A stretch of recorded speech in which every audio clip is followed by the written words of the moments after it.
Gotta get my voice straight. Some people might not like it. I started it off like that. But yo, welcome back to another episode of Kickin' It with Saint podcast. I was gone all last week, bro. I needed a break, bro. I had been watching. It's not even that I needed a break. It was just a weird week last week where I was hella tired, hella busy, and just wasn't really into making too many podcasts last week because I had consumed so much bad football, bro. Like, it got to the point where I was just so irritated, bro. Like, I was so done, bro. Like, I was disappointed, to say the least, bro.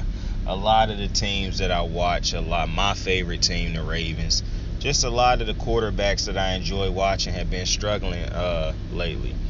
And I done said multiple times, man, maybe I hope you done caught the podcast where I was talking about the young stud quarterbacks, but I done said it before, man. We can't just keep putting it all on these young quarterbacks, and today was evidence that other dudes get paid to do their jobs also. Pat Mahomes looked great today. Now, listen, I know it was against the Raiders, and I know for some reason this dude dominates the Raiders. Like, ever since they took the little lap around the stadium, they ain't been able to do nothing against these dudes before or after that. But, yo, Pat Mahomes was back today. Now, it might be just against the Raiders. It might be just the fact that he the Raiders' kryptonite. That everything seemed to click when he played against the Raiders. But all I know is he was backpedaling today, hitting bombs. He hit multiple deep passes today. His average target was 10 points. Matter of fact, I got Patty's stats written down today because Patty balled out. 20 of 24, 258 yards, 10.8 average, 2 touchdowns, no picks, 139.2 quarterback rating. I don't even be caring about quarterback rating, but I wrote that shit down today for two people specifically. And then you look at KC's defense, bro. I'm going to get to KC's defense. But just to look at how Pat Mahomes in the offense, like Eric Bieniemy and Andy Reid, whichever one of them motherfuckers that's calling up the offensive plays, shout out. Because I told you, I was irritated how they had been calling up the plays the last couple games because of how he been turning the ball over and shit. So it felt like they had put my boy on a leash or something, bro. And they retracted it all the way back. And he had no room to mess up. And then the play calling had become real bland and bad. Today, they still called the checkdowns and the screens and shit like that. But them motherfuckers was moving the ball up and down the field. They got back to doing the shit that Pat Mahomes liked to do. Getting up and down the field, bro. Dudes was getting open on creative routes. And what's funny is, because I want to talk about the Ravens game, man. I want to talk about before Lamar got hurt, and you know I'm going to talk about that. Before he got hurt, and even after some of the play calling that they had with Trey Huntley, just look at the difference. No, specifically with Lamar. Look at the difference in play calling and I know Lamar was 4 for 4 before he got hurt. But look at the play calling with Lamar Jackson and Greg Roman and the play calling with the Chiefs, Pat Mahomes and Bieniemy and Reid. Look at the difference. Especially on this Sunday where you see Pat Mahomes have been struggling the last couple weeks. Look at the plays they called for him. A lot of the routes he was hitting had dudes wide open. And when he was getting into his rhythm, he started being able to hit those contested throws and shit. They was able to build him back into his rhythm. That's the shit that Greg Roman just don't do. And it's funny because as I was looking at the Ravens game, right, and I saw at some point in time in the game, like into the third quarter, I had said, even with Trey Huntley fumbling the ball and even with my boy Lamar not on the field and whatnot, and it's funny because I had tweeted, I'm not watching this game no more now that Lamar hurt. Like, I've been a Raven fan my whole life, and I was like, it's never been a player to get hurt or not play that made me not want to watch this. But if Lamar Jackson's hurt, I'm not watching this team. I still watch the game. But at a point in time in the game, I was like, Baker Mayfield's going to turn back into Baker Mayfield. He's going to simmer down. And then we're going to have a chance to win this game. And then late in the game, I was like, yo, we can win this fucking game if Trey Huntley and Greg Roman get it together, bro. We can beat this trash can Baker Mayfield, bro. And we did have an opportunity to do it, but Greg Roman, man, what a guy. But we'll get to that. I just wanted to address the fact that Patty Mahomes, man, he looked great today. He looked good today. He got back to being Patrick Mahomes today. The play calling helped, bro. Like I said, man, when your quarterback's struggling, especially these young quarterbacks, it's one thing to be like Brady got to figure it out. I understand putting a lot of pressure on Brady. Brady been in this thing for 2 decades plus, got multiple. He the GOAT. I understand saying Stafford need to figure this shit out. He been in the league for a while. I understand saying Rodgers need to figure this shit out. He been in the league for a while. I don't care how great Patrick Mahomes is. The man still haven't played. He hasn't started for 5-6 years. He ain't been a full-time starter for 6 years yet. So to me, he's still a young quarterback learning things. And you still should not expect the offensive coordinators not to do their jobs, bro. For other dudes not to be able to do their jobs. To me, it's just insane that we put so much pressure on these young quarterbacks because of how great they done shown us they can be already. That don't mean everybody else shouldn't still do their job. But KC's defense, bro, and I'm so glad that I end up being. I don't talk about how right I am often, or maybe I do. But I'm going to talk about this one.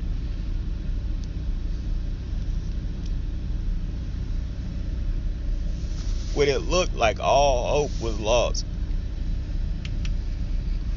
for KC and that defense, they did exactly what I said they do every year. They figured it out. Melvin Gordon, who they let go of in Pittsburgh, Melvin Ingram, my bad, who they let go of in Pittsburgh, is a stud with the Chiefs. Frank Clark, like, these dudes are fucking studs. That defense is about. They started off the game by getting a strip, forcing a fumble and returned it for a touchdown on Josh Jacobs. I don't know what the fuck done happened to Josh Jacobs. I mean, he was in MVP discussions last year or the year before, I believe. And boy, what a flip. This is why they devalue running backs, because you could have a great year and then the next year is just what the hell happened. But the defense of the fucking Chiefs, man. And I don't think this is one of them. Well, it was the Chiefs' defense done been good for about a month now. If you haven't been paying attention, the Chiefs' defense is woken the fuck up. They did their job. They carried that offense. Like the offense carried them in the beginning of the season, they are now carrying that offense. And then it was both sides of the party. You got both parties today. Offense did their job, defense did their job. Chiefs was out there balling. And then I'm gonna tell you what's scary. And before I say that, I saw a comment where it was like the AFC is swimming in mediocrity. I don't believe that the AFC is mediocre. I think it's a lot of competitive teams. It's a lot of good teams. A lot of teams is dealing with injuries, players not being able to play. Some dudes is having off seasons and shit like that. I don't think it's mediocre or mediocrity. I think it's just very competitive and hard to stack wins in this thing, but which is why you got to respect the fact that the Chiefs is stacking wins. I think this is their 6th win in a row. The Chiefs is balling. And what's funny is the Chiefs, the Packers, and the Bucks once again look like the 3 best teams in the NFL like last year. Like, I literally was thinking that today. I was like, man, the Chiefs and the Bucks might end up in the Super Bowl again. Like, it's funny how these great teams figure shit out eventually, bro. You just got to give them time. They work their way back into their rhythm, man, and they figure it out eventually, bro. That's why it was hard for me to pick against the Chiefs when they started playing bad. Now, eventually I did pick against them, and I got it right. But it was hard to pick any of them other bad teams against them, because just knowing the Chiefs, and they got good coaching, you got a great quarterback, you got dudes who just know how to win because they've been there, done that. It's just like I said for the Bucks, bro. Their defense was gonna figure it out eventually, because you got great players who done been there, done that now.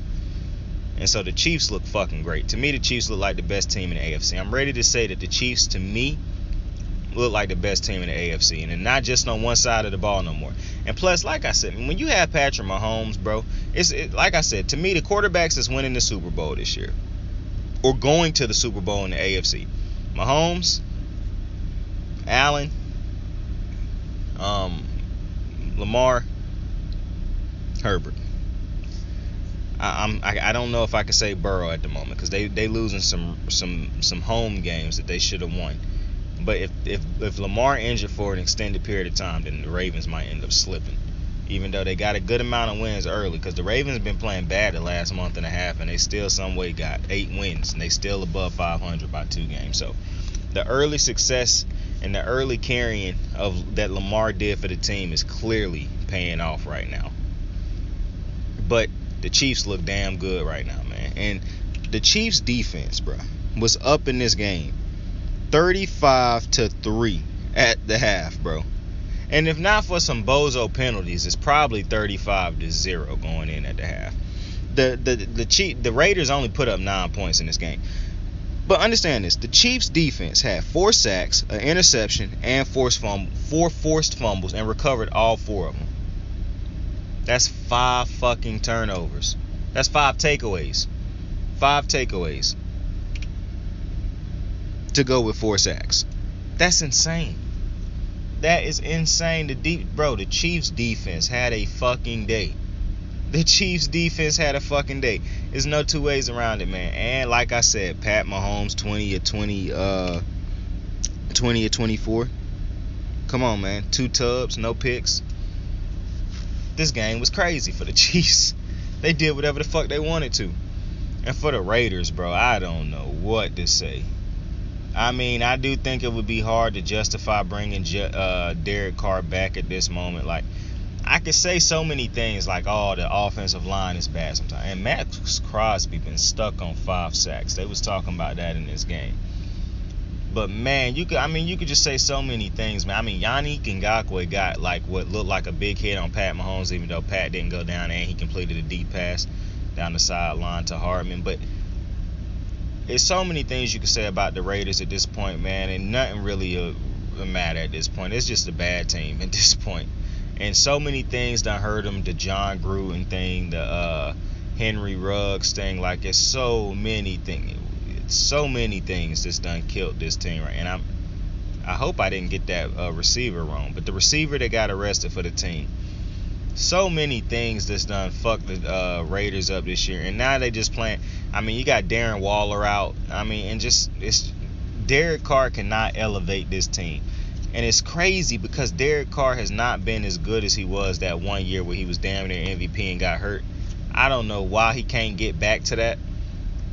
Because and that's the thing. Like, you look at Pat, you look at and I'm just talking about the young quarterbacks. You look at Pat, you look at Mahomes. You look at Pat, you look at Mahomes. You look at Pat, you look at Lamar, you look at what's my man's name? Josh Allen. And even I know some people would say Josh Allen only done had one good season. Well, specifically, you look at Pat and you look at Lamar, and these two dudes is 2 young dudes who done put together multiple good seasons as young quarterbacks, bruh. So it's confusing to me that, you know, Derek Carr is so sporadic. He can't seem to put together, because I think he's still to this point only 1 playoff appearance, bro. Like, man, it's hard. It's starting to get hard to defend Derek Carr because he do take some sacks that I don't understand how he's take. Like, to me, I see him take sacks where I'm like, man, you been in this too long to still be taking sacks like that. Like, you expect rookies not to be able to feel the pressure or recognize the pressure coming from different, like from their blind side or maybe from the front. But for Derek Carr and some of these vets to still not be reading pressure, like, I get it here and there, a dude just break loose and get. But some of these plays that take a long time to develop, and for you not just feel the pressure and not to step up and shit like, and just get blasted, because Derek Carr get blasted a lot from behind, and a lot of these fumbles off of these strip sacks and shit. Like, if you the Raiders, you're in an ugly spot, because you probably drafting in the middle part of the draft. You need a quarterback now, because I do think it's time to start fresh. I think Derek Carr and the Raiders done run its course. I would love for them to get an offensive coordinator there. I mean, and the Raiders is a destination where I feel like you could get yourself a great head coach. Like, if it's an offensive guru out there that could help Derek Carr in his offense so that you could give Derek Carr a little bit more time, at least a year or 2 more, I think it could be somebody out there. Like I said, Eric Bieniemy make a lot of sense, and he right there in the division.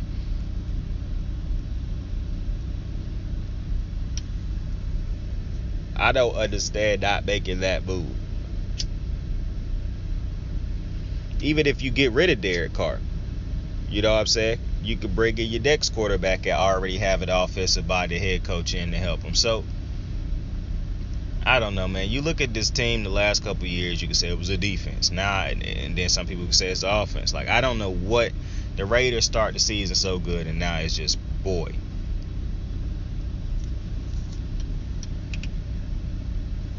today was just like today, as I was watching this game, I was like, damn, if we was questioning is this the same old Raiders, if they was gonna fall up, today was the definitive answer. Yeah, this is a bad team. Like, this is a bad team. And if you're a Raider fan, like I already said, my uncle's a Raider fan, and the Raiders already done broke his heart. He don't even want to watch football no more. So, appreciate the Raiders for breaking my uncle's heart, but boy, that's rough, man. That's rough.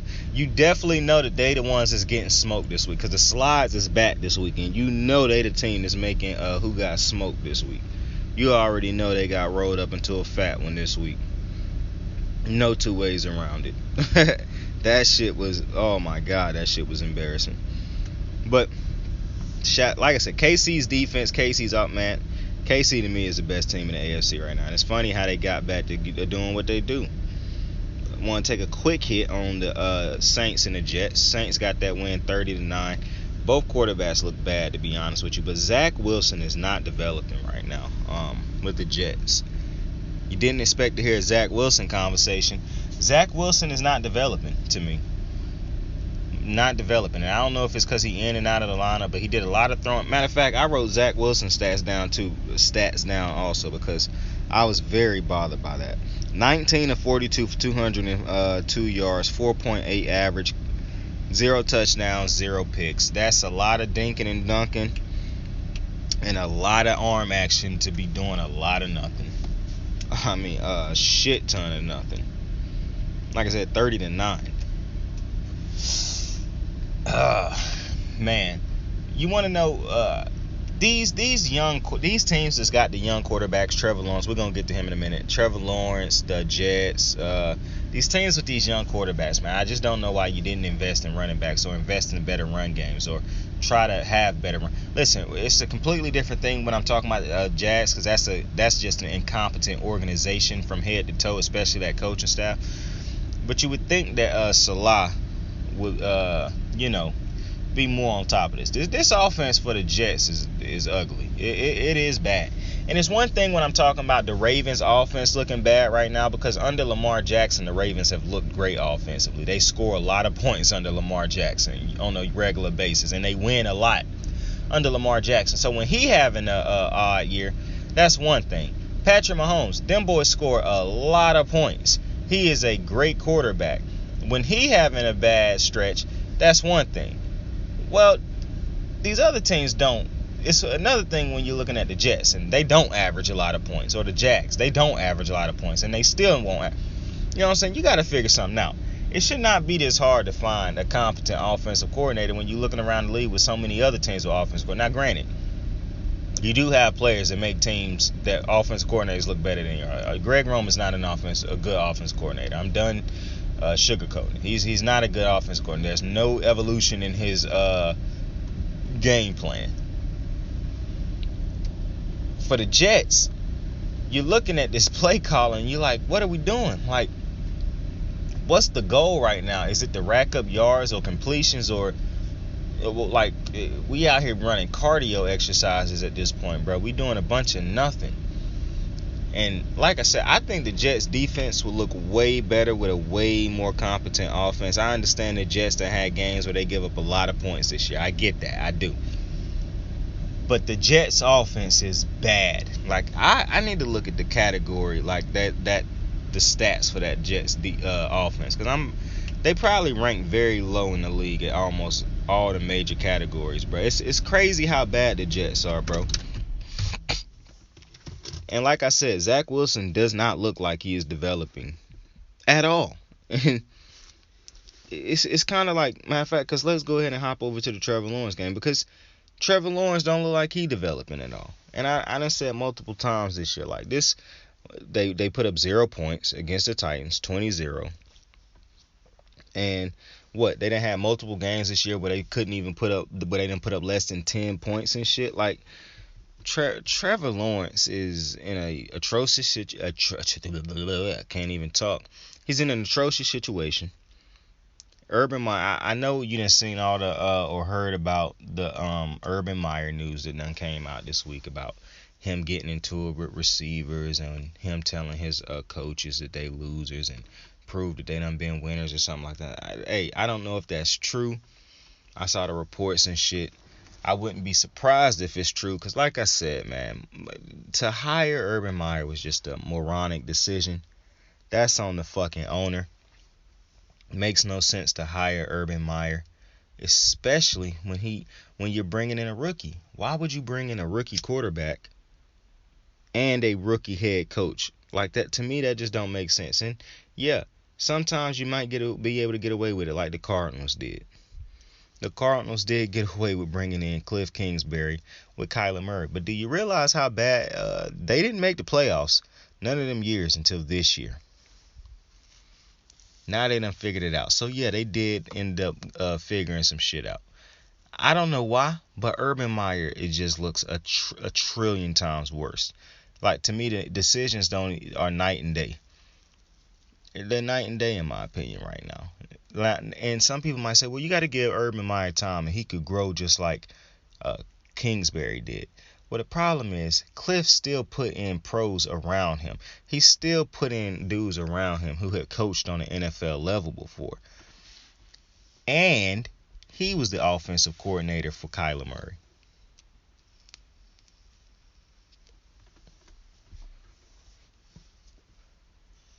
So it all fell on Cliff.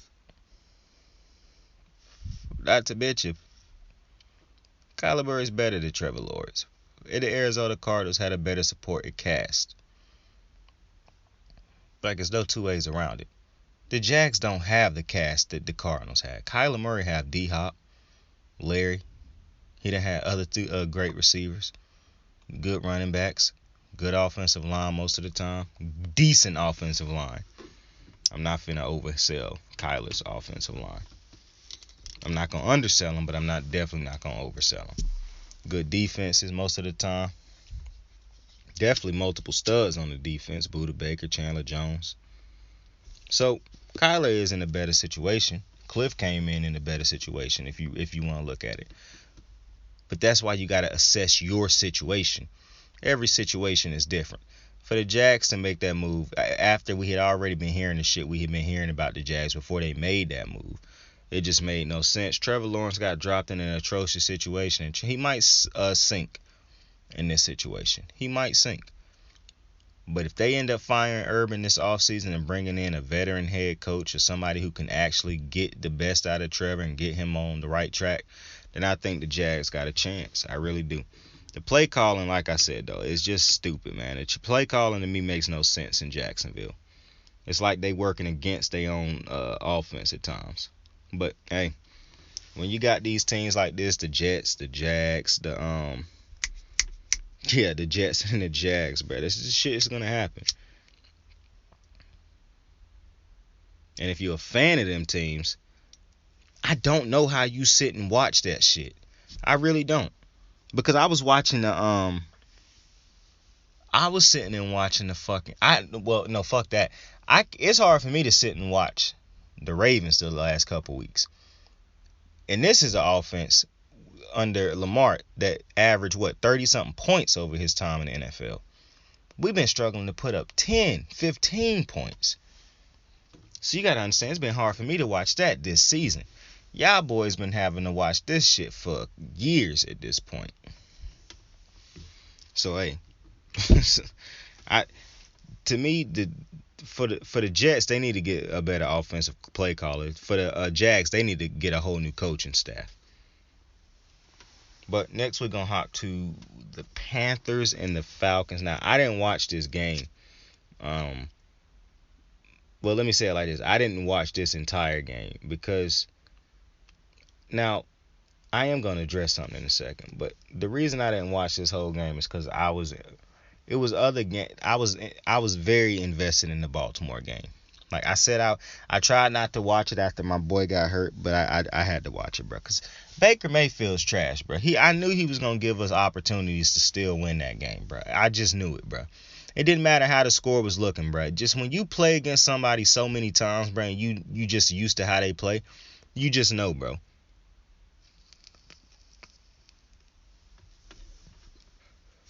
That's why I'm irritated that Lamar got hurt. Because if Lamar played, we win that game.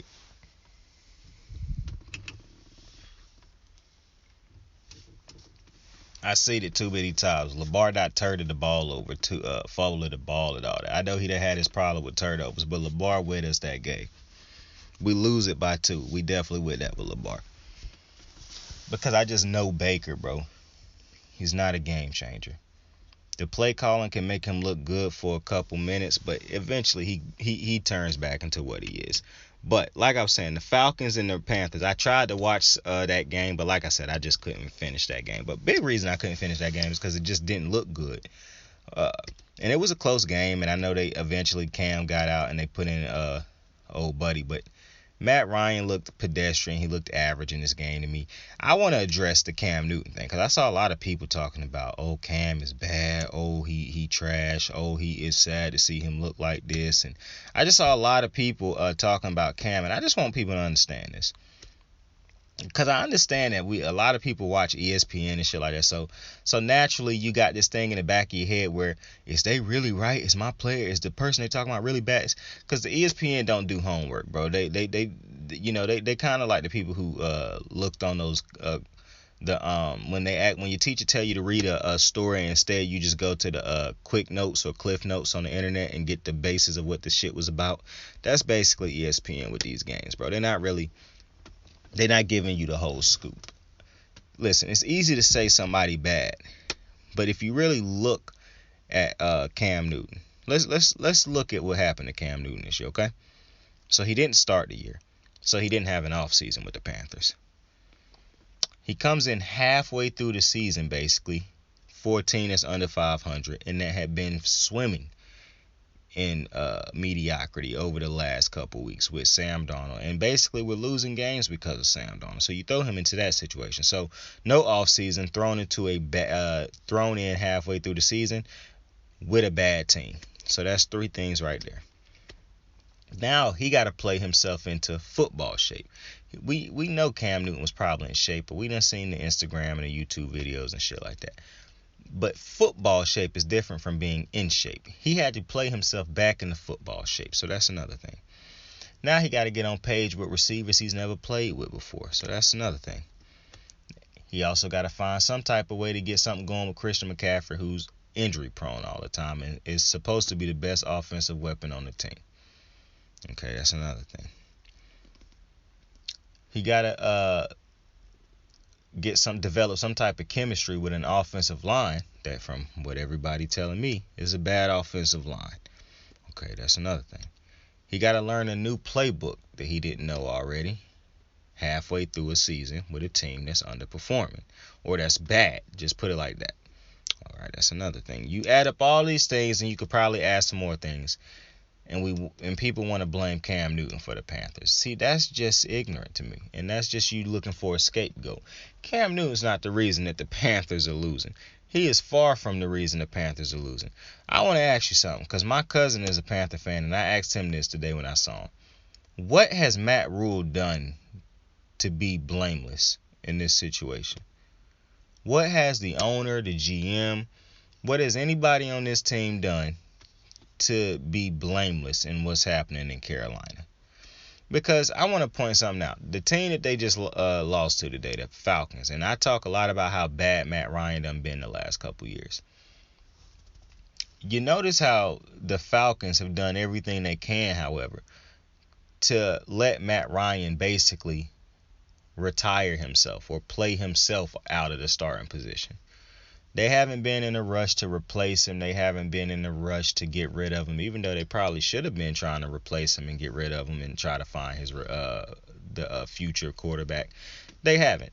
They've been trying to do things as evident in this past draft. They drafted a tight end, hoping that would help Matt Ryan. They done everything in their power to try to preserve and extend the career of their franchise quarterback, who done meant a lot to that organ. It don't matter how he been playing recently. Over the majority of his career, he has been the face of that franchise. It don't matter how great I thought he was because of the receivers and the run game that he had. Listen, Matt Ryan has been a stable, productive player for the Atlanta Falcons for a very long time. And they've shown him a shit ton of respect as he's aged and not been able to do what he used to do. Yes, they see probably what I see and what other people see in Matt Ryan right now. But they're giving him a lot of opportunities to stay the starter and preserve his career. They basically letting him go out in grace, with grace. The Panthers didn't do that for Cam Newton. The Panthers instead got rid of him and traded for Teddy Midwater. And thought that was going to be the answer. They realized, that's not the answer. And then they trade for an even worse quarterback in Sam Darnold. And like I said, to trade for Sam Darnold is to be saying to yourself that nothing that happened in New York was his fault. That's what you essentially was saying, which just wasn't the case. And that's to me when you're not doing your job. When you say that Sam had nothing to do with the shit that was going on in New York. So they make a trade for him. Instead of doing everything in your power to preserve and extend Cam Newton, your franchise quarterback's career, a guy who done meant so much to your team, you kick him to the curb. And you don't try to rebuild, technically, or try to start fresh. You just go out and get misfit toys and plug them in and say, oh, what we doing here going to get us over the hump or whatever. And now look at you. You in a very weird circumstance or unusual gray area, and you don't really know where to go from here right now. And it's your fault. Because, see, listen, if you the Falcons, even though I think they should be using picks to have fixed up everything around Matt Ryan so that when Matt Ryan leave, all you need to do is go get the quarterback.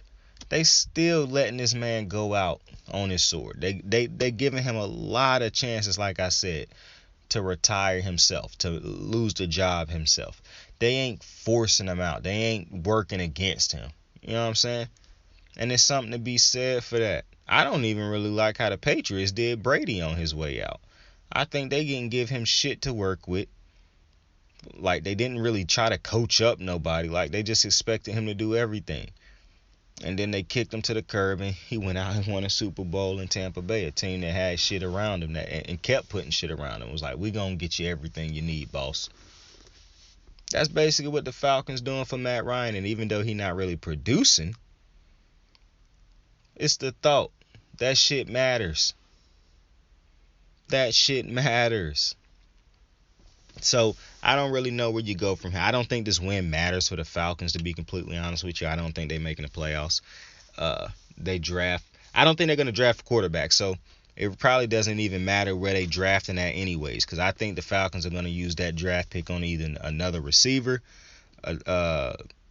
offensive lineman, or a dude on the defensive side of the ball. I think Matt Ryan going to still be the quarterback next year for this team. So, them picking up this win, the only thing it could do is hurt their draft position. But like I said, I don't think they draft position not going to fall. I mean, there's a lot of bad teams in the NFC. Well, I don't think they're making the playoffs. That's not a concern. It's just about draft position at the end of the day for the Falcons. But they do pick up this win 29-21. Seahawks, Texans, I did not watch this game at all. The Seahawks won 33-13. I expected the Seahawks to beat the Texans. I need to go and look. I need to see if Russ had a good game. See if my boy all the way back. I know the Seahawks got 8 losses on the season, and they ain't making the playoffs. Right now, everything that's happening with the Seahawks is basically, is Russ really going to leave at the end of the season? Like, is they going to trade him? And I bet you're interested to see it. Because we've been talking about that shit on this podcast a little bit. Like, if Russ leave, where he going to go? And like I said, I think Vegas need to try to make a trade for him. I think Vegas would be a phenomenal spot for us. I was thinking Denver, And Denver got a great defense to me. If you give Denver a quarterback, I think that defense could be something special. I even think they got the weapons on offense already. I don't think Aaron Rodgers leaving Green Bay in the offseason. I think he's going to end up re-signing with Green Bay. If he do somehow leave, I think that's where he'll end up going, is Denver. But I don't think I see Russ going to Denver right now. I think the biggest place I see, the sleeper pick to me for Russ is Vegas. But I'm not going to lie. I did not watch this game. I cannot sit down and watch a game in which the Texans play in, bro. It's just not going to happen. That is a bad team that's got a lot going on. I wonder, is Bryce Young draft eligible this year? I don't think he is. Because if he was, I think people would be talking about it more. He won a Heisman, though. Shout out to him. Roll Tide. But that's back-to-back Heisman winners for Alabama. But I don't think he draft eligible this year. I think he might be draft eligible either next year or the year after that. But I don't.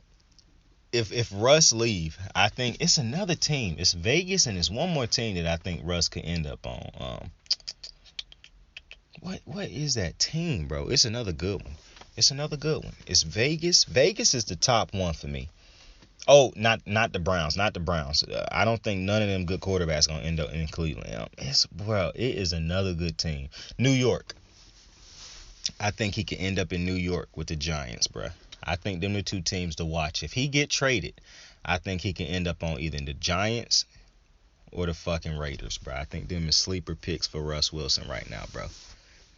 But heading to the let's go ahead and talk about the Ravens and the Browns. Like I said, man, Lamar got hurt, and I actually do want to address something in this game, bro, because I'm so sick of this shit. Lamar got sacked 7 times last week. He the most sacked quarterback in the NFL this year. A lot of things just been going atrociously wrong the second half of the season, really, for this team.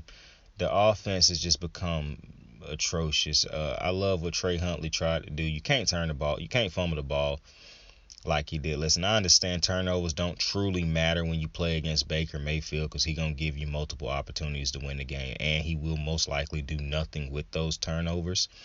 And anytime he looks good, you have to know that he will come back down to being an average, mediocre quarterback. However, Trey Huntley still can't turn the ball over 2 times. But the team get the onside kick back. And Trey did miss 2 kicks that would have gave us even more time but that don't matter, because you just got to put yourself in position to get Justin Tucker a reasonable something in his range. And he got deep range. So you're just trying to basically get 20 yards maybe. And the play calling just makes no fucking sense, bruh. Greg, and shout out to the Browns defense. I don't want to because it ain't going to be a lot of Browns talk. I don't want to disrespect the Browns defense. Y'all know I like the Browns defense. Shout out Myles Garrett making history today. Shout out Jadeveon Clowney. You know I like a lot of dudes on that defense. Shout out Nick Chubb. Love Nick Chubb. I told you a couple podcasts ago, I find no interest in talking, or no desire or no happiness talking about Baker Mayfield anymore. He is what he is. He's a below average quarterback. He's not good. It is what it is. If it was funny to me today, because he lost to Lamar when Lamar threw 4 picks. He lost to Lamar, in which he would have got blown out in that one game where he lost when Lamar left because he was cramping, came back and ended up beating him. He was getting blown out until that happened. And then they came back because the Trey, I can't even remember other dude's name, but the other quarterback we had at the time couldn't do shit, the backup. And so when Lamar came back out, that's when the offense got going again. He lost that game. If that motherfucker had lost a game in which Lamar didn't play, basically, boy. But on a 4th and 6 with the game on the line, the announcer clearly said, let's see what Greg Roman got in his play calls this time. And the motherfucker called a quick slant for 2 yards, bro. And I done said it multiple times on the podcast. So many of these teams and these offensive coordinators is calling these moronic plays on 3rd and longs or 4th and longs. It's specifically on 3rd and longs, where they call a play and it's like 3rd and 6, 3rd and 7, and they call a play to pick up 2 yards and hope that it break loose for like 15 or something, and then the runner can pick up all those extra yards. And I'm like, what are we doing? How is this play calling in 2021? Like, at some point in time, bro, can we get rid of all this dinking and dunking and this receiving screens, and like, can we get rid of this shit and actually try to throw a pass to pick up a first down? Can we throw passes to get to the actual yardage line when we actually need to pick up those downs? I said it a couple weeks ago. I was watching Dallas, and I'm watching Kellen Moore call so many calls that don't even pick up first downs. Like, it's 3rd and longs, and he's not even calling plays to pick up. It's not even 3rd and longs on some of them. We call it 3rd and long because it's more than 3rd and 5. But come on, man, 3rd and 6. And you call a play for 2 yards to hope that they pick up the other. Like, come on, man. And this is with the game on the line. In a game in which these players done outplayed the play calling, and Greg Roman called that up. And you can't blame Trey Huntley and say, oh, well, he should have known that wasn't a good play to run. The motherfucker has never started before until this year when Lamar got sick and when Lamar get hurt. The motherfucker thrown into the fire. He gonna have to listen. He can't just go AWOL on his coach and just run whatever he want to run. He ain't got that type of authority right now. He ain't got that type of clout. So it's on Greg Roman. He relying on Greg Roman to coach him up and to call plays that's gonna work. And that's a losing game every time, bro. I done told you, Lamar done outgrown Greg Roman. He outgrew Greg Roman last year. John Harbaugh, for some reason, kept him on. If you are John Harbaugh, I don't know what it is you see that could possibly keep you on Greg Roman on this team next year. I don't care if you let this nigga fire. Oh, my God. I don't care. Excuse me. I did not mean to say that. I don't care if you let that man fire himself. I don't care if you let that man, and I knew eventually one day I was going to let that shit slip. But I don't care if you let that man fire himself. I don't care if you let that man go out and say he's stepping down. Because they let a lot of these white people, these white coaches fire themselves. The black coaches get fired, and the black OCs and DCs get fired. The white ones get to step down and shit. I don't care how they do it, but Greg Roman cannot be back next year. The offensive line for Baltimore cannot be back next year, bro. I'm looking at so many plays where it's 3rd down and shit, and Baltimore's offense letting every single... It's one thing when you let one dude break loose for a blitz. It's another thing when all the offensive line on their backs and everybody on the defense done broke through the line. It's another thing also where, because on the drive where Lamar get hurt, which is a late hit, because the dude dove at Lamar's legs on a late when the ball already out. So the ref, and if you notice, the ref tried to help Lamar up, and Lamar like, no, I don't need your help. Because this is just a culmination of the fucking refs never calling these late hits on these quarterbacks, bro. Never calling it. And it's funny because as I'm watching that happen, I'm watching, I think it was Frank Clark who get called for, it was either him or the other dude stud on the Chiefs line who got called, who basically did the same thing that defender did to Lamar. He did it, and he got called for his for the late hit on the quarterback or roughing the passer. Buddy and the Chiefs and the who did it to Lamar did not get called for that, but he should have. Not only that, the plays before that, 2 penalties were called to basically take back big chunk yards from the Ravens because, like I said, the Ravens do everything in their power to beat themselves. I don't understand why Alejandro Villanueva was brought in the offseason. This dude is an atrocious offensive lineman at this point. He need to retire. I don't know what team gonna be stupid enough to sign this dude in the offseason if Baltimore don't. Baltimore better not bring this dude back. He has shown you nothing to make you want to bring this man back. He get beat around the edge way too easy to be anybody's blindside blocker at this point in his career. I mean, dudes can just run simple speed rushes to get past him. He hold way too much. Everybody on this fucking line hold too much.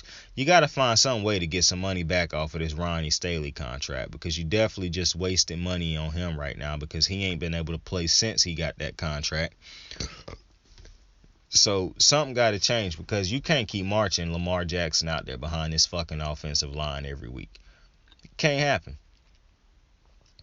And I knew this was gonna happen, bro. This shit reminded me of when Kobe carried the fucking Lakers to the playoffs that year, and he was like, "Man, it ain't no thing." And I probably done said this multiple times, where he was like, "It ain't if we make the playoffs, but when we make the playoffs." And eventually, he ended up tearing his Achilles. And Lamar did all that carrying, and now he done hurt his ankle, bro. Because these motherfuckers don't, man. It's unbelievable to me how bad this offensive line is, bro. It really is. Like, it's very hard to believe how bad it's off. And you want to know what's crazy? For those people who want to give Greg Roman a pass, look at Wink Martindale. Look at how bad the Ravens defense was earlier in the season. And look how much better they've been playing the last couple weeks. Because they still ain't perfect, by no means necessary. Look how much better, though, they looked the last couple weeks compared to how they looked early. That's adjustments that Wink Martindale made, clearly showing you that he is. And I was questioning him. I remember getting on here questioning Wink Martindale, saying like, bro, if he is the defensive guru that everybody say he is, he should be able to make adjustments with the players that he got. He shouldn't still be going out there running these same stupid plays when he know he ain't got the players to run these type of plays. Wink Martindale made adjustments. And look how much better the defense looked. I don't understand what's going on with it. Well, I do understand what's going on with Greg Roman. He's not a good offensive coordinator anymore. And if he is, it's not going to be with Lamar Jackson. And this offense has outgrown him. There's no way you can have the guys that they have on offense and still be getting the little production they're getting in the passing game with the atrocious pass concepts, the imaginary pass concepts at this point. Something has to change, and it's really going to be sad. And listen, I'm not trying to advocate for nobody to lose their job. But it's going to be sad if Greg Roman isn't fired in the offseason, bro, because he is clearly holding his offense back. And I don't understand. And I understand not firing him now because, we halfway through the season. There's no point firing him now and having some other dude come in and, you know what I'm saying? I get not firing him right now. So I don't have no problem with that. But to keep him beyond this year, yeah, I won't understand. I won't understand that one, man. Is no way that Greg Roman should be on after this year. It's not. I thought he should have got fired at the end of last year. Like, I'm a strong believer that Greg Roman should have got fired last year. That there was no way that Greg Roman should have been brought back last year, but they brought him back. And like I said, in the beginning of the season, he looked good when Lamar was healthy. He was fresh, and yeah, he had to carry a strong load, which was eventually going to always get him because of how bad the running game looked. But now, it's no shot. Greg Roman is bad. He's done nothing to warrant coming back next year. Nothing. And with this loss today, the Ravens are still number one in the division because everybody else lost too. So, hey, look at that. But, hey, man, I wish I could give Lamar my ankle, dog. Because it's going to be hard to watch us without my boy, especially knowing, look at how they massacred my boy. I blame this on the offensive line and Greg Roman, bro, 1,000%, bro. Like, not even thinking twice about it, bro. This is all on his bitch ass. Because, for one, we done already talked about quarterbacks playing like, these young quarterbacks having to play like superheroes, or playing like superheroes because they done had to before. In their career in the NFL so far, they done had to be the best. Because when you really look at it, these quarterbacks is the best players on their teams. Lamar is the best player on the Ravens. Pat Mahomes is the best player on the Chiefs. Josh Allen is the best player on the now you could probably make an argument with Stephon Diggs, some people, but I think Josh Allen is the best player on the Bills. You know what I'm saying? So these quarterbacks is usually the best. Like Joe Burrow to me is the best player on the Bengals. Justin Herbert is the best player on the... Now, Justin Herbert one is a very competitive one because Keenan Allen damn good at his job. I will give him that. But that's the only one Joey Bosa damn good at his job too, but I think I would take Justin Herbert over Joey Bosa. I mean, I would take Justin Herbert over Keenan Allen too, but I'm just saying because I understand the value of my quarterback. You dig. But I'm just saying these quarterbacks is usually the best players on their team. So I think in the offseason, and if I'm Lamar, why would I re-sign with this team that's so counterproductive right now to everything I need? Like they haven't gotten me a good offensive line. They haven't replaced Ronnie Staley, who always hurt. My offense, now I can't really get mad at them for the running game, even though they could have went and got me a running back at the break, and they chose not to trade for a running back at the at the deadline. My offensive coordinator is atrocious for 2 years now, and I had to outplay his play calling, and he haven't improved his game. And listen, I know Lamar a nice dude, but that's why you gotta have an agent, or why you gotta have. You don't even have to have your mama have to be the one to do it. Be like, listen, it's no way I'm getting him to sign a long-term extension here if Greg Roman is his offensive coordinator. It's no shot. I need to see the offensive coordinator. I need to see the game plan going forward in the passing game. Like, it's a lot of shit that got to get better before Lamar sign an extension with this team. Dead ass. I told y'all, bro. I'm team Lamar 1,000,000,000%, bro. There's no two ways around it. This dude is gonna be the best player that Baltimore done ever fucking had. They have to protect this man. Because we gonna win a Super Bowl with him. I already know we gonna win a Super Bowl with him, bro. It just ain't gonna be with Greg Roman on the team. Like, Wink Martindale is showing me that, yeah, he deserves to be the defensive coordinator. He is a stud. If he had all his horses, we'd probably win some of these other games. But what he done started doing now, the adjustments he done made, unbelievable. He that dude. I give it to him. But Greg Roman's a bitch, man. He gotta go. I mean, I just know every Baltimore fan in the world on that 4th and 6th play call was just like, man, this fucking dude, man. This fucking guy. Like, this son of a bitch, man. Like, couldn't have been me, man. I saw that shit and I was like, man, this motherfucker, bro. I legit was like, as soon as it happened, I was like, this motherfucker. Like, I am so anti-Greg Roman, man. That motherfucker, man. They got to get him out of there, man. But Cowboys, Washington, Dak looked bad. Don't really know what's going on with Dak Prescott right now, man. I can't really say play calling because when he looked good, we were saying the play calling was great. That's why this was a weird one when we was talking about that shit in the other podcast, because I was like, man, Dak a hard one to really lock down because he got the weapons, he got the running game. And the play calling, when it was good, now, like I did say, they did go a little stupid with the not calling. Like, it was a different run. Bruh, where is that fucking... The Jaguars, bro. The Jags ran the ball 8 times today for 8 yards. You want to talk about some bullshit, bro? Like, how do you have an offense that bad? You don't call good pass concepts for your receivers. You don't call good pass plays for Trevor Lawrence. But you decide to have that man throw the ball 40 times a day, and you ran it 8 total times. And that's not just with one running back. That was 8 total runs from the in all. Like, period. They ran the ball a complete total of 8 times today. That's including if a quarterback break loose and try to run. That's ridiculous. Like, I'm telling you, man, these bozos in Jacksonville, bro. These dudes is idiots, man. It's no to it, and I don't even want to be mean, but these dudes is fucking idiots. I mean, what the fuck?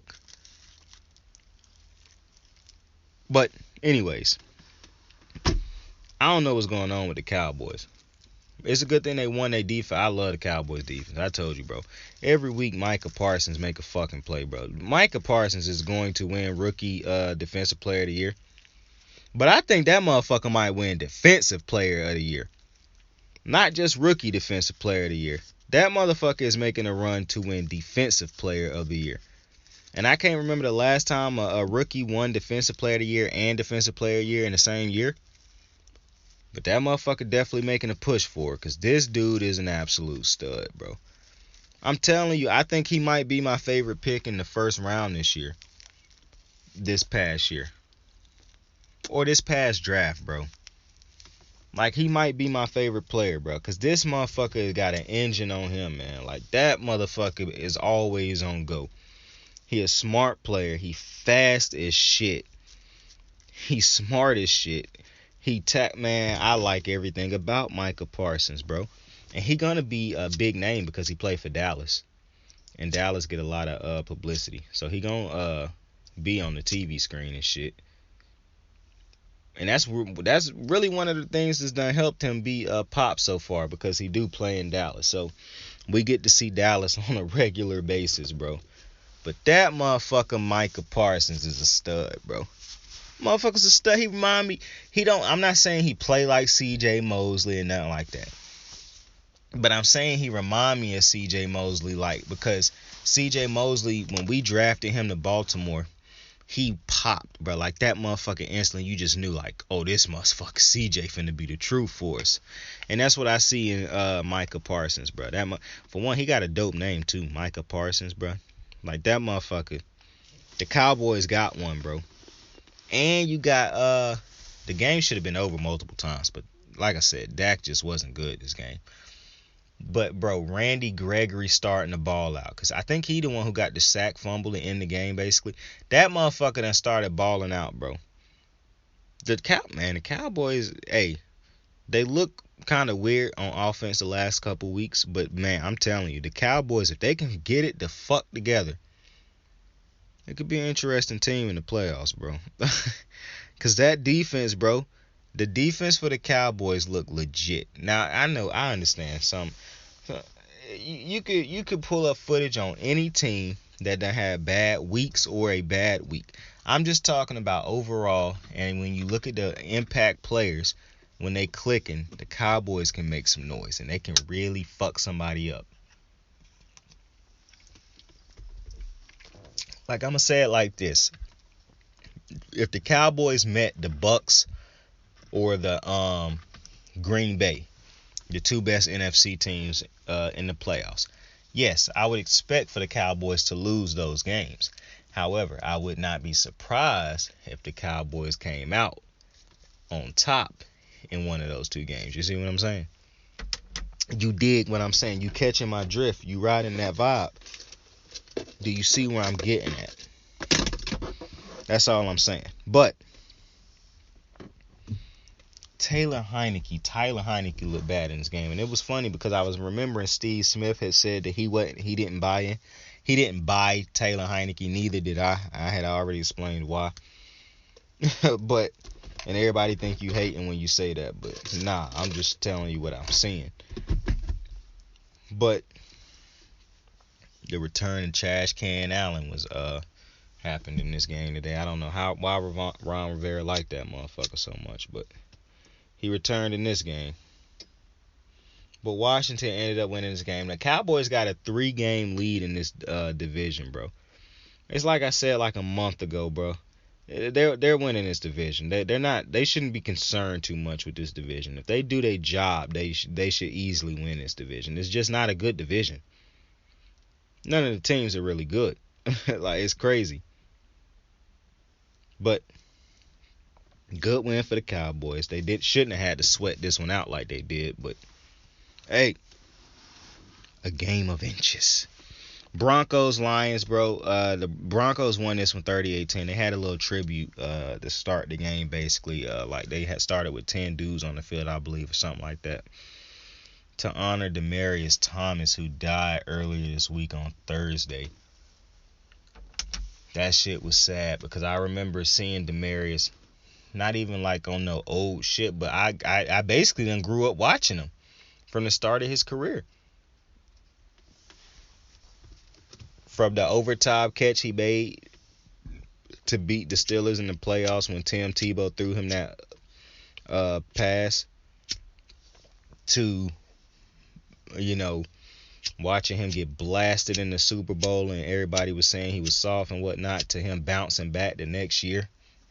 I done been watching Demaryius Thomas for a long time.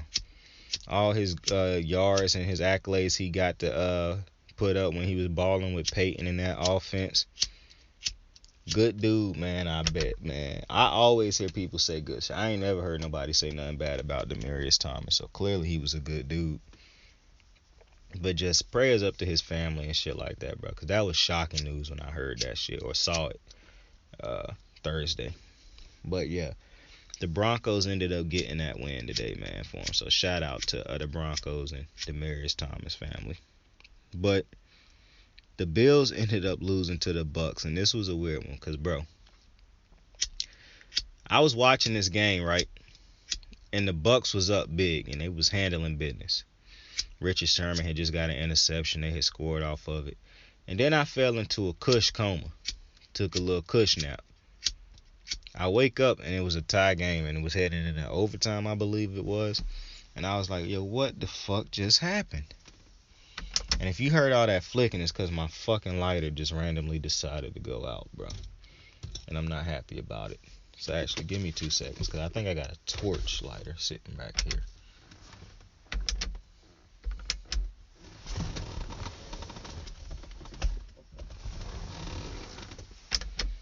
I did.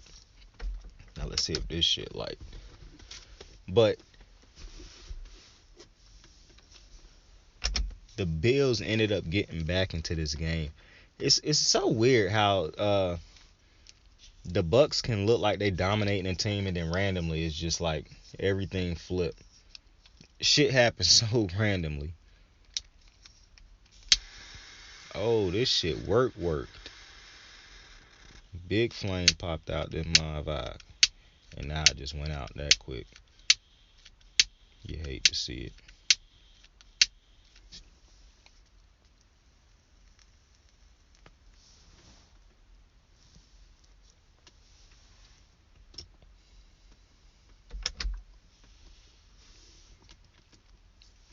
The crazy part is the next time I go to the store, I'm going to tell myself that I'm going there to get a lighter. I'm going to go in, I'm going to get something to drink. Probably going to get some leaves. And I'm going to walk right the fuck out the store without getting a lighter and remember it halfway. Or remember it when I get back to the crib. And have to take my black ass right back out to go get the lighter again. It might be so retarded that I forget it the second time, get in the car and be like, ah, shit. Let me go back in and get this lighter. You can't teach this level of stupid, bro. You can only pray for it. But the Bucks ended up winning this game. The Bills lost this game. They was doing all this math and talking about all this math of the Bills making the playoffs. And I think the Bills going to make the playoffs. But boy, what a difference a month make for the Bills. Because he's not my homeboy, but this dude who I follow, or I guess me and him follow each other on Twitter, he brought up a tweet where some dude had said something to me, and I was like, he was like, we was talking about the Patriots, and I basically was like, he was like, they owe 500, and I was like, they won't be, just give it a couple games. And he brought that tweet up today, and we was laughing about it because, who expected the Patriots defense to be doing what the fuck they doing?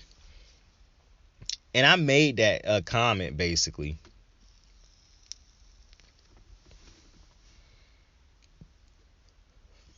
because of how Mac Jones was playing. I was like, there's no way Mac Jones playing like this. And they gonna be beat. And they defense at the time hadn't even went stupid like they going now. If you had told me their defense was gonna be taking the ball away from teams like this on a regular basis and their running game was gonna dominate like this, I still probably would have had a hard time believing. But if they was like exactly doing what they doing right now, nah, it wouldn't have been hard to believe. But hey, that's why you play the games. Bill Belichick clearly is the GOAT coach, bruh. The Patriots look great. They look good. I ain't mad about being wrong on that. I'm not. And we're going to talk about the Packers and the Bears, but we're going to talk about them when we talk about the Monday night game. I decided I'm going to start talking about them Sunday night games with the Monday night games, even though I did watch that crazy. Aaron Rodgers went crazy. We're going to talk about it tomorrow or the next podcast episode when we do the Monday night one. But Aaron Rodgers went stupid. he went stupid. But the if you the Bills, man, you in a weird situation right now. Because I think they in the wild card, or maybe they done fell out of the wild card. It's the playoff odds was looking slim, but I think they're gonna make it for the simple reason: the Browns, the Ravens, the Steelers, the Bengals could all still slip. I mean, it just is what it is. It's that type of year. It's that type of year. The Giants lost to the Chargers today, 21-37. You knew it was no chance. I was watching a game in which Mike Glennon started, but I did get to catch a lot of the different. Like, I kept changing it back to the game when Justin Herbert was on offense, because I like Justin Herbert, and my boy had a great game today. Back on track, looking great for the dude who had commented last week. I don't think you watch Justin. I watched Justin Herbert. My boy balled out this week. Happy to see it. He was able to put together 4 quarters. That's what I tweeted when I was watching. Like, my boy put together 4 quarters today. You know, he didn't have a bad fourth quarter or the bad third quarter. He was able to put together 4 quarters basically today, and they came away with the win. Now, New York put up way more points than I thought New York was going to put up, but I got to remember that the Chargers defense is still the Chargers defense. But I don't know how to feel about the Chargers right now, to be completely honest with you, because I'm glad they got this win. Like I said, I like Justin Herbert, but I don't think they're going to beat the Chiefs when they see him again. To me, the Chargers the defense don't look like it could stop Pat Mahomes a second time if he doing what he doing. And I think it would be harder after seeing some defenses be able to control Justin Herbert. With the Chiefs defense playing the way they playing right now, it's very hard for me to see the Chiefs giving up another game to the Chargers. But it's a divisional game. When you got Justin Herbert, you got yourself a chance. And who knows, the Chargers defense, the Chiefs defense could go out there and play bad, but I just think it's highly unlikely that happened. Like, them boys is clicking on all. They done found their rhythm, they done found their groove, they done figured out what works. And they rolling now. It's clockwork to them now. They go out there and they know what to do, they know what to call, they know where each other's supposed to be, they know where they supposed to be, they know their routes, they know their assignments and shit like that. The defense for the Chiefs is getting scary. It's scary now. it is scary. And just to think, they can still even get better. Like, they can play even better. And that's what's crazy. Some of the best teams in the AFC now, their defense is starting to getting going. Or got great defenses, like the Patriots, the Chiefs. Like, right now it's looking like a Chiefs-Patriots AFC championship game. I ain't gonna stunt. That's what it's looking like it might come down to. But I think Mac Jones gonna have to make some plays against some of these other teams in the playoffs. But we're gonna see. 49ers, Bengals, man. Hey, the Bengals lose yet another game at home, and they lose a game in which could have made a big ground in the AFC North. They lose it and they make up no ground. They lose 26-23 on a game-winning walk-off overtime touchdown by the 49ers, and they wasted a Joey Burrow game. And it's kind of hard to really figure out how, because Joey Burrow, he wasn't Joe Burrow today. He was Joey Burrow. Balled out. But the fucking 49ers, man, they found it. And like I said, the 49ers is an interesting team, because I don't know if they're going to make the playoffs or not, man. But I know they're not going to have a high draft pick. So they're going to have to hit on that draft pick. And like I said, I think Trey Lance will eventually get that starting position, so you're probably not caring too much about a quarterback in the draft, because I do think he's going to eventually start over Jimmy Garoppolo. Even like I continue to say, Jimmy Garoppolo, one of the greatest anomalies I've ever seen. It's like I said, when he don't play, the team lose. When he play, they win. But the dude is a Jekyll and Hyde type of player, man. He can give you a great play on the drive, and immediately following that pass give you an absolute what the fuck, why the fuck would you throw that pass type of pass. So Jimmy Garoppolo is very tough to figure out, but when he rolling. When he rolling, he can make some throws for you. It's just like I said, it's hard to say when he rolling, because he can make a great throw and legit right after that make an atrocious decision, and you just like, what the fuck just happened? It's hard to figure out. But Kyle Shanahan, man, that motherfucker know how to call plays, bro. I really wish Lamar Jackson had a Kyle Shanahan. I really do. Like, I could only imagine what Lamar Jackson would be able to do with a competent offensive guru. Like, why he can't get an offensive guru, bro? I think about it all the time. I really do. I can't stand Greg Roman, man. But with that, I'm happy to be back. Give y'all another episode and breakdowns of the games. We're going to get into more of these games, though, in the next episode, too, man. It ain't over. This was basically just the pre-show.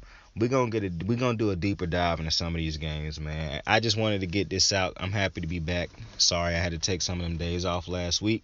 I hope y'all enjoyed y'all Sunday. Hope y'all teams won. If they didn't, hey, my team lost to the fucking Browns. Yeah.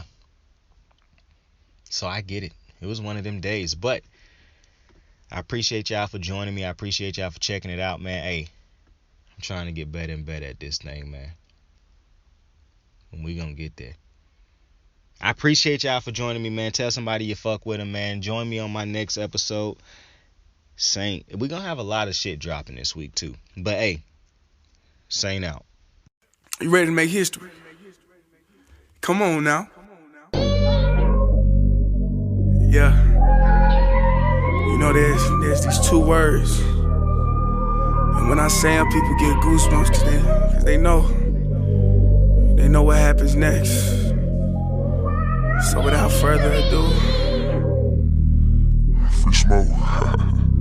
Look, scared cause I'm drowning in silence with bad thoughts. These days I don't have nothing to say, man, the bag talks. I put in headphones on my driver.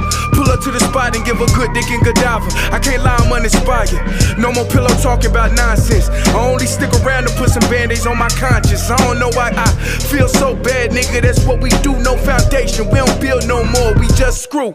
Half a bottle of Henny, girl, I'm going with the wind. The same niggas say they happy for me, ain't want me to win. So I'm done on my friends. Don't need help popping Coronas and reminiscing. I just call up Big Bro J and say it's time for venting. If I live forever, I hold this hate for some centuries. You don't know how much I have you doing what it meant to me, but motherfuck all that. I don't even offer up the time to make the call back. Stupid Lodo, if they don't get the picture now, man, I crop them out of the photo. I can't relate to my peers. Been doing this shit for years. I'm motivated by fears. I took the wheel and I steer. My sound not dictated by fuck boys in Atlanta. Stay gifted like this album was ghost written by Santa Bars forever, like they decided to throw me under Slammer. Every song's a hit like they picture me underhanders. I could drop 1,000,000 songs, but they never gon' understand us. Soapbox sermons for niggas never giving chances. Fight a whole